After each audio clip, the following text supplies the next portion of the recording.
Hello tout le monde, je vous souhaite la bienvenue sur Off the Mat. Si vous découvrez aujourd'hui mon podcast, je suis Marine, professeure de yoga, et je partage ici mes expériences de vie pour qu'ensemble, nous avancions vers l'équilibre et l'épanouissement personnel. Je vous souhaite une très belle écoute. Littéralement, je viens d'arriver chez moi et j'étais sur mon scooter en train de vadrouiller sur les routes de Koh Samui, puisque à l'heure à laquelle j'enregistre cet épisode, je suis en Thaïlande. Et à chaque fois que je suis sur mon scooter, je crois que d'ailleurs j'ai déjà enregistré des épisodes à Bali où je vous disais à quel point en fait pour moi conduire c'était tellement méditatif. Donc j'étais sur mon scooter et dans ces moments-là en fait je réfléchis beaucoup et j'intériorise beaucoup. Je tourne vraiment mon regard à l'intérieur. Je me pose plein de questions et je fais un peu le point avec moi-même. Et à chaque fois je me dis non mais faut trop que j'enregistre un épisode et il faut vraiment que je le partage parce que peut-être que ça pourra résonner chez certaines d'entre vous. Et aussi parce que je pense que c'est important de parler de ces choses-là et de parler en fait des moments où on va pas forcément super bien. Parce qu'en réalité, c'est pas quelque chose que j'arrive facilement à partager sur Insta. Sur Insta, si vous me suivez pas sur cette plateforme, je partage quotidiennement des inspirations, que ce soit sur ma pratique, sur ma vie tous les jours, sur mes petites aventures, etc.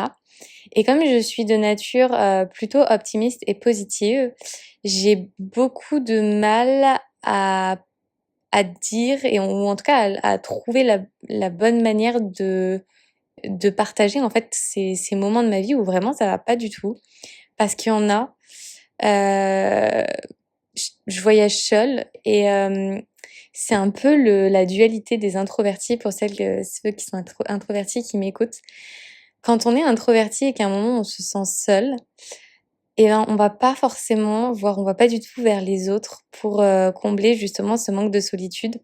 Juste pas par peur, enfin en tout cas pour ma part c'est pas par peur de rejet, c'est surtout parce que c'est pas dans mon tempérament. Et en tant qu'introvertie, justement, dans ces moments où je vais me sentir déjà un peu full ou peut-être un peu vide, les autres vont avoir plus tendance à me prendre de l'énergie qu'à me permettre de me régénérer. Du coup, j'ai besoin de passer du temps seule et ça vient amplifier justement ce sentiment de solitude. Et forcément, à un moment donné, quand je voyage seule, et ben, j'ai des moments en fait où je me sens vraiment pas bien.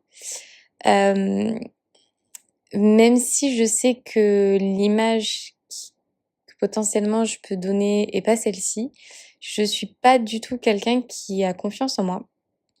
J'ai jamais eu confiance en moi en réalité. Je me rappelle à l'époque quand j'étais plus jeune, je me posais surtout pas ces genres de questions-là. Donc en fait, je pense que j'étais même pas trop consciente de ce que c'était d'avoir confiance ou d'avoir pas confiance en soi.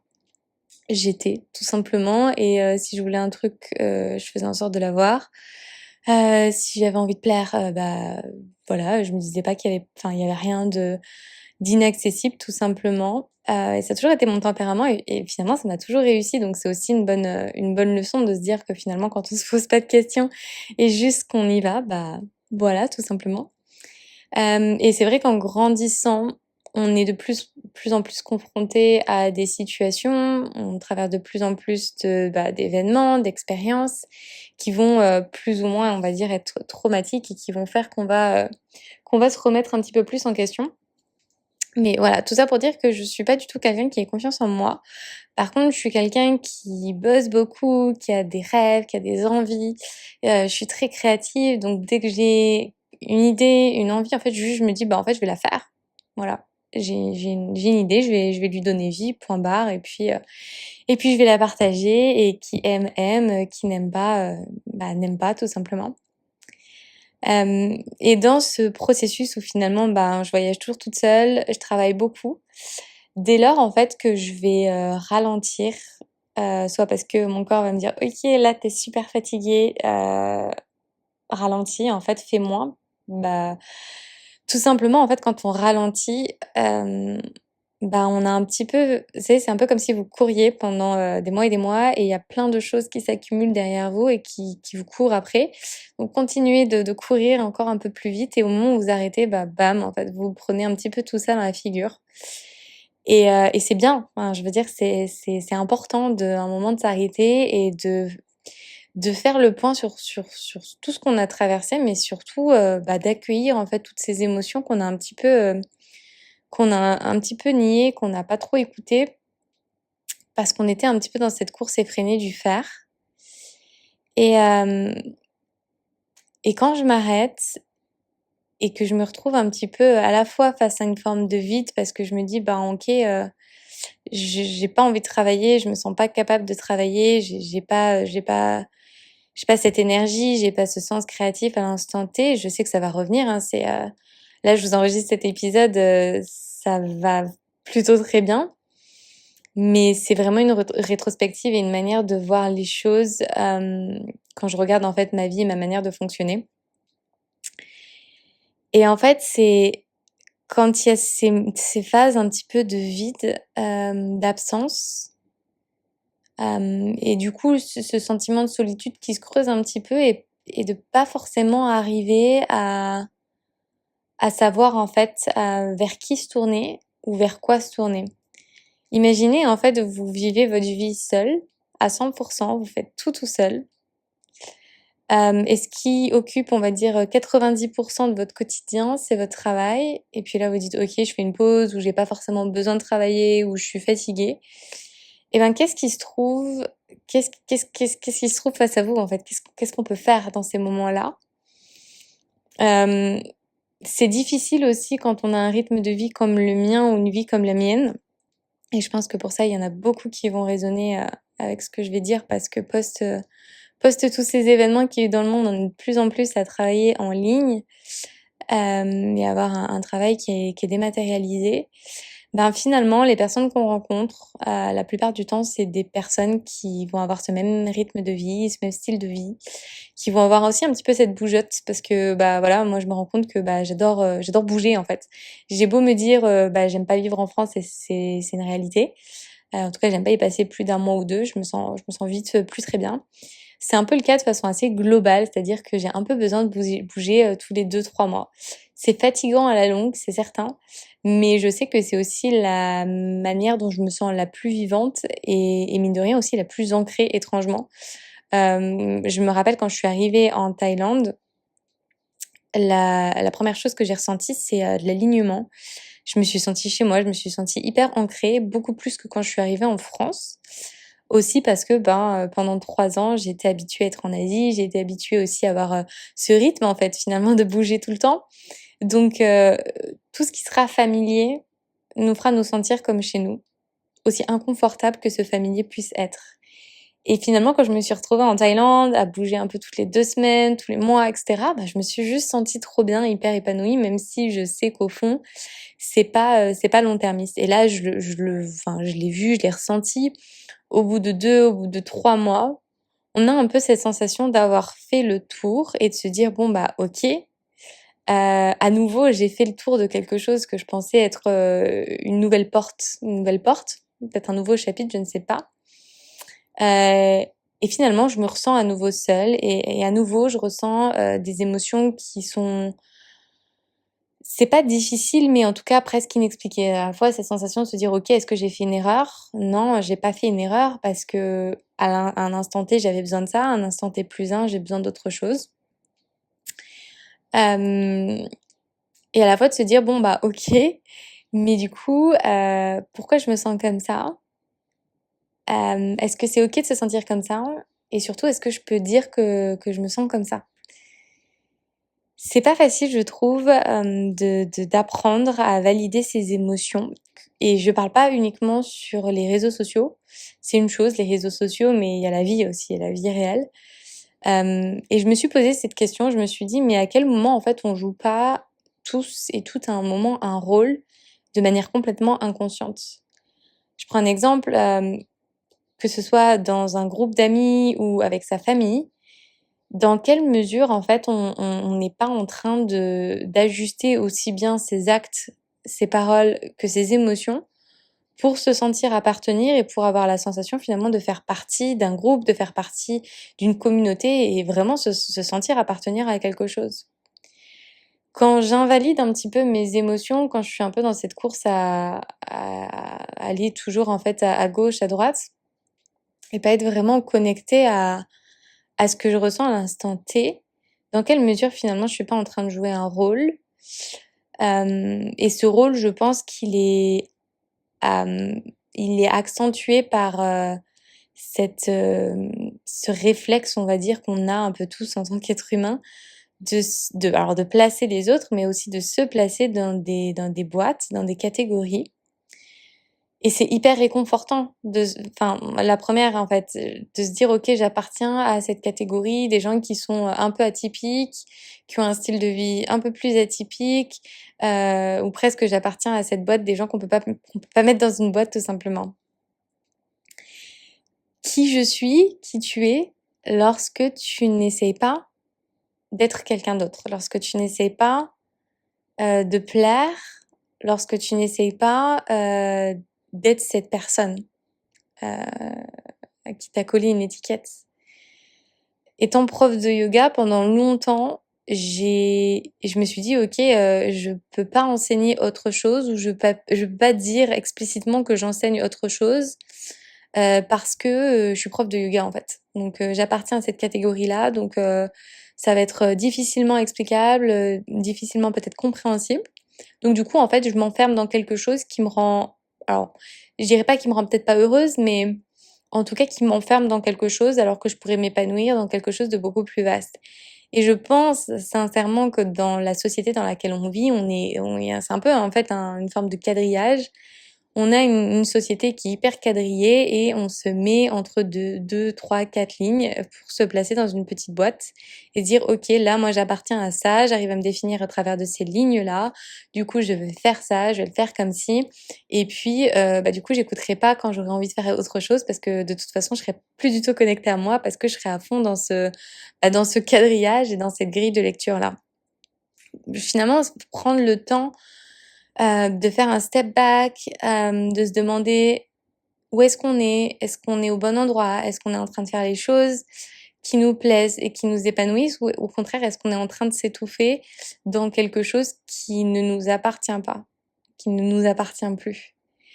Ce qui est important, c'est de se dire que déjà il n'y a pas d'émotion qui est mauvaise à ressentir, toutes les émotions se doivent d'être ressenties et surtout, je pense, et encore plus moi, je pense dans ma situation là, à l'heure actuelle où je suis en train de vous parler, d'exprimer en fait ces choses-là parce que je me dis qu'il y a des gens qui vont peut-être ressentir la même chose, surtout vous se dire ah en fait ouais moi j'ai traversé ça et c'est vrai que je l'ai pas forcément exprimé parce que je me suis dit que parce qu'il fallait cultiver la pensée positive tout le temps, ben, du coup, j'ai pas exprimé ça ou parce que, je sais pas, je suis prof de yoga ou parce que je partage du wellness, etc. Tout doit être forcément tout rose, tout doit être forcément tout blanc. Alors qu'en fait, on traverse tous des phases un petit peu difficiles. Je sais pas si on peut parler de dépression. La santé mentale, c'est un sujet qui est vaste avec, on va dire, peut-être différents niveaux de gravité de la manière dont on se sent mentalement. Mais ce qui est sûr, et c'est ce que la vie m'a appris, c'est que apprendre à accueillir ses émotions, apprendre à exprimer ses émotions, c'était thérapeutique. C'est thérapeutique parce que quand on s'exprime, que ce soit oralement ou à l'écrit, et moi j'ai l'impression que mon travail est hyper thérapeutique sur ces aspects-là parce que je pense que si j'avais pas de podcast, si j'écrivais pas les newsletters, peut-être que j'intérioriserais beaucoup plus ce que je ressens et ce que je vis. Je serais peut-être pas autant dans cette analyse. Je dis pas qu'il faut s'analyser, s'auto-analyser en permanence. Finalement, tout ce qui est un peu, on va dire, développement personnel, introspection, ça reste quand même, on va pas se le cacher, très tourné vers le soi, vers le jeu, vers l'ego finalement. Et de quelle manière, en fait, on peut pas se dire, OK, quand je me sens pas bien, de quelle manière, en fait, je peux être au service des autres ou de quelque chose de plus grand pour donner du positif au monde qui est autour de moi. Vraiment, mon travail, je le considère plus, je vais dire plus, mais en tout cas comme quelque chose d'hyper thérapeutique et qui m'aide aussi à grandir. Et plus je partage des choses, plus je vis des choses, plus j'ai des nouvelles choses à partager, j'ai des nouvelles clés de compréhension et de connaissances. Et c'est pour ça que j'encourage toujours à s'exprimer, à dire les choses, que ce soit dans les relations personnelles avec des gens vraiment proches, mais aussi avec des personnes qu'on va croiser. Vraiment se dire en fait qu'on peut exprimer les choses et qu'on a le droit de dire quand ça va pas. Ça veut pas pour autant dire qu'on doit être dans ce côté un peu, alors c'est pas question de se plaindre ou quoi, mais c'est, sans forcément être dans le fait de se victimiser, mais plus en train de dire: «OK, là, je suis en train de ressentir de la tristesse, là, je suis en train de ressentir de la colère, là, je suis en train de ressentir de la frustration, de la culpabilité et cetera. OK, je processe ces émotions. D'où viennent ces émotions? Pourquoi je les ressens? Est-ce qu'elles m'appartiennent ces émotions ou est-ce que j'ai épongé des émotions qui étaient autour de moi et qui aujourd'hui sont absolument pas les miennes et il faut que je m'en libère?»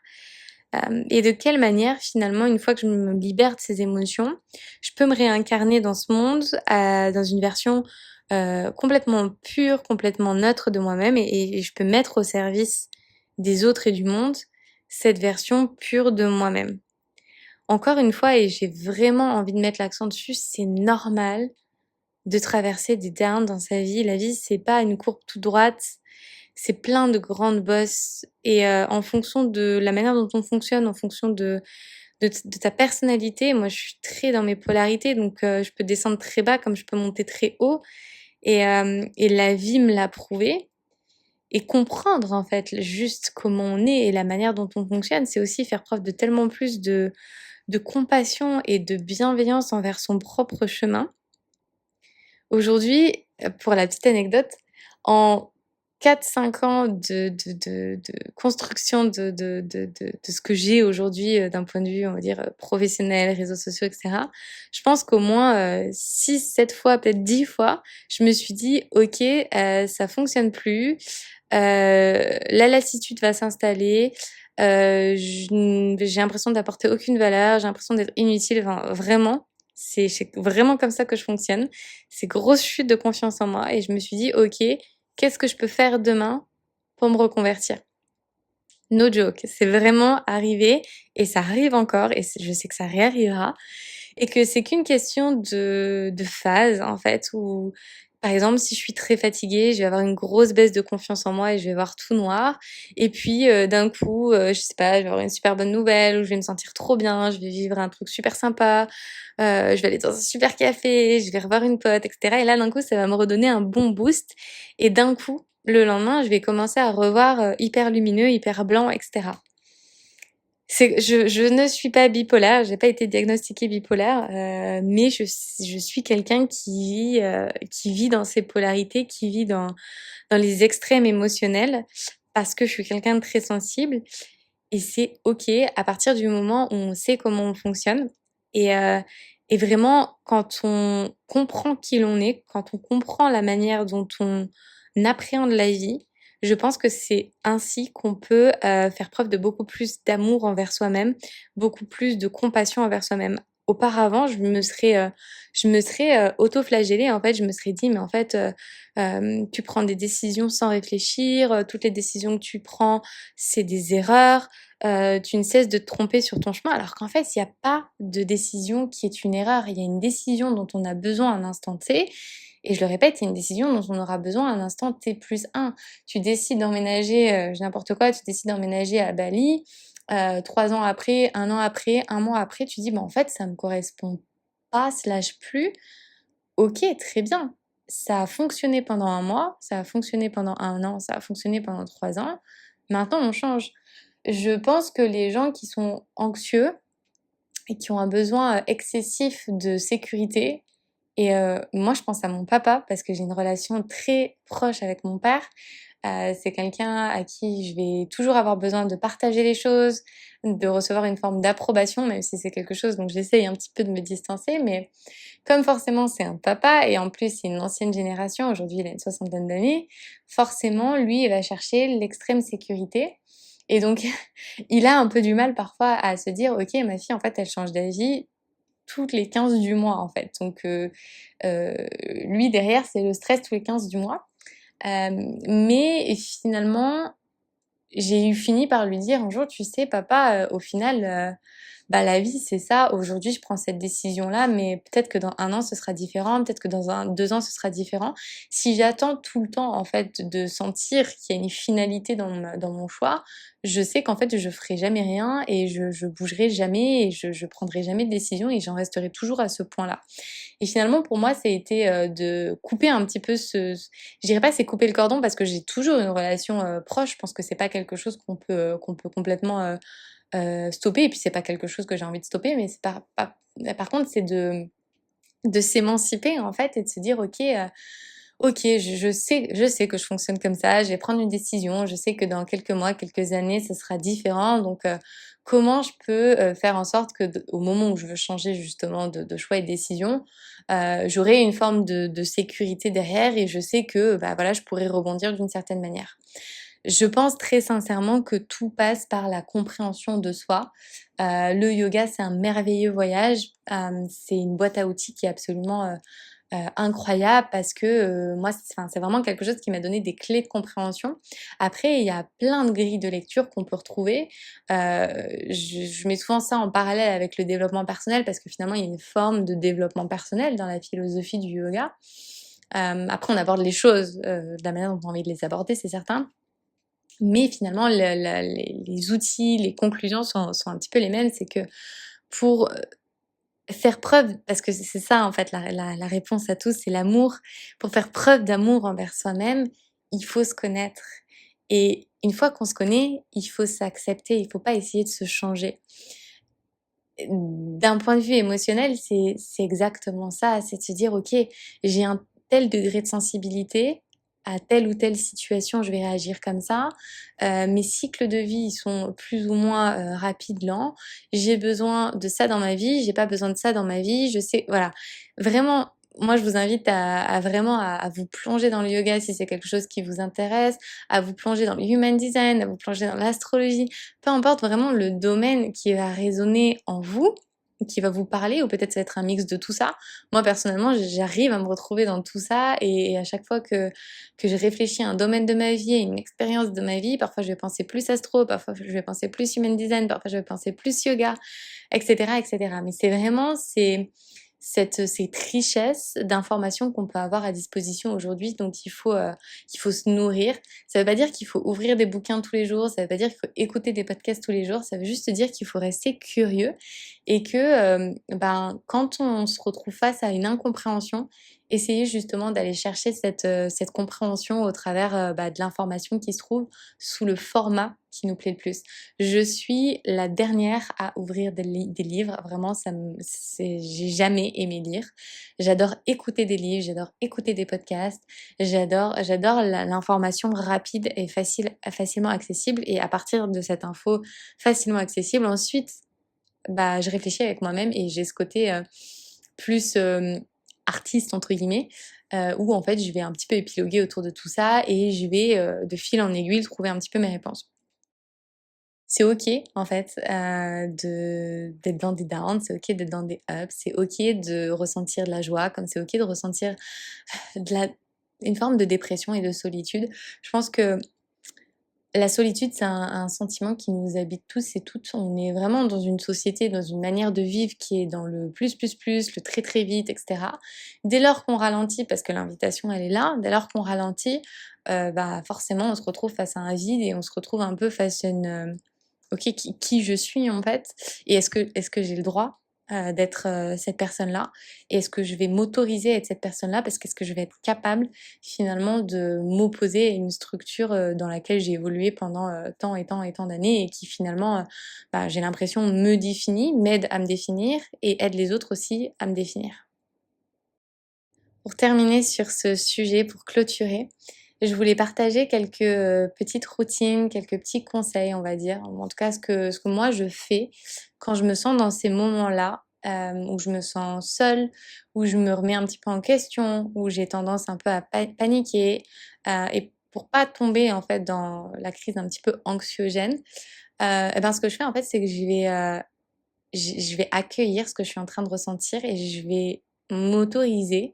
Je dis pas que c'est facile parce que au début, je l'ai fait et j'avais la sensation que je me forçais et c'était dur et j'étais vraiment dans ce conflit intérieur.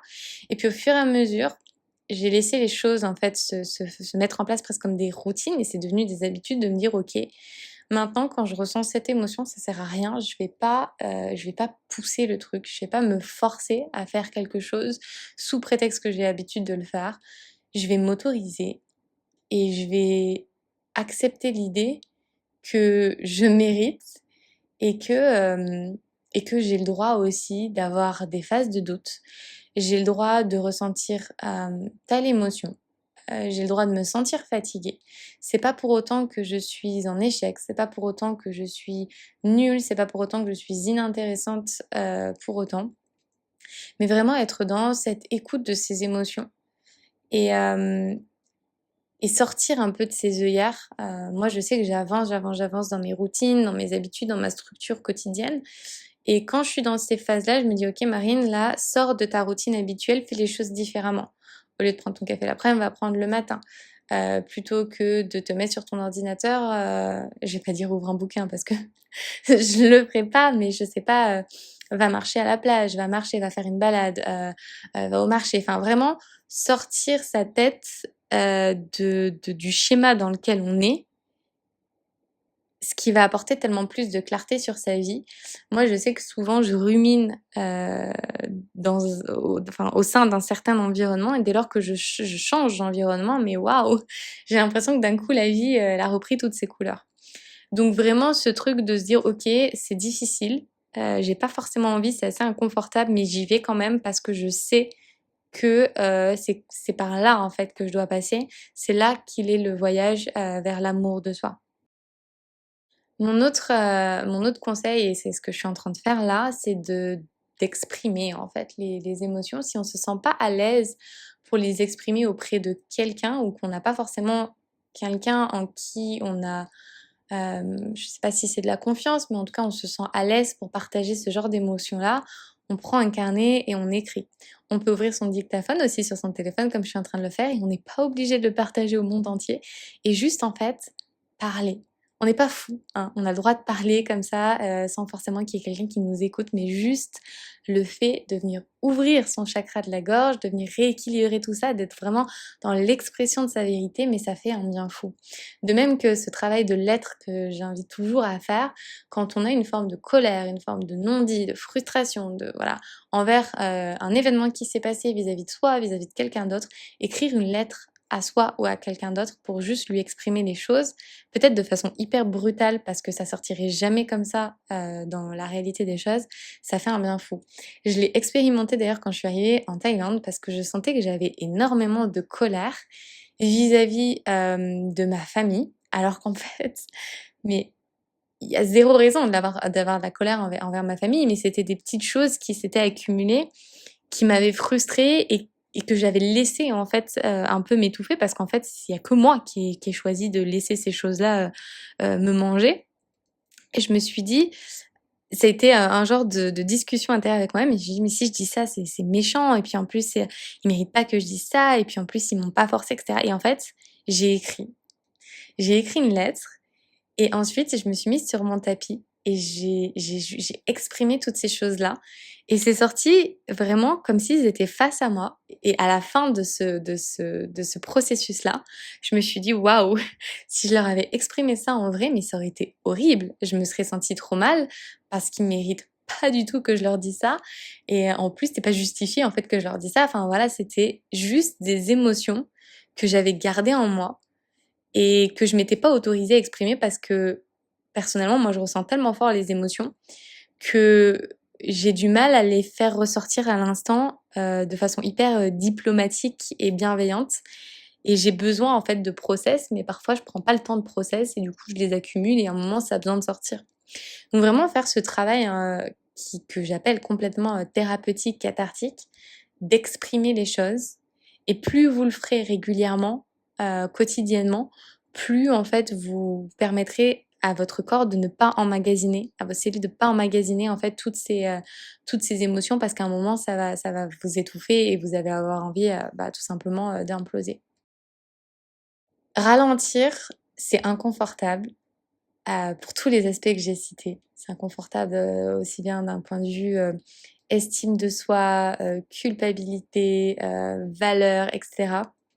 Pour autant, ralentir, c'est là en fait où on va pouvoir faire le point avec soi-même, euh, checking avec soi-même, être en connexion avec ses émotions, être en connexion avec son corps, accueillir, comprendre et peut-être changer des choses ou faire une pause en fait tout simplement, faire une pause, s'autoriser à faire une pause et se dire que c'est pas parce qu'on fait une pause, c'est pas parce qu'on n'est pas productif que pour autant en fait on a moins de valeur ou on est moins capable. J'espère que ces mots résonneront en vous et qu'ils vous inspireront dans votre chemin de vie. Si cet épisode vous a plu, n'hésitez pas à écouter le reste de la playlist et à rejoindre dès aujourd'hui Luna, une communauté bienveillante que j'ai à cœur de guider chaque semaine vers le bien-être et la pensée positive au travers de mots doux inspirants. Encore merci pour votre écoute et je vous dis à très vite.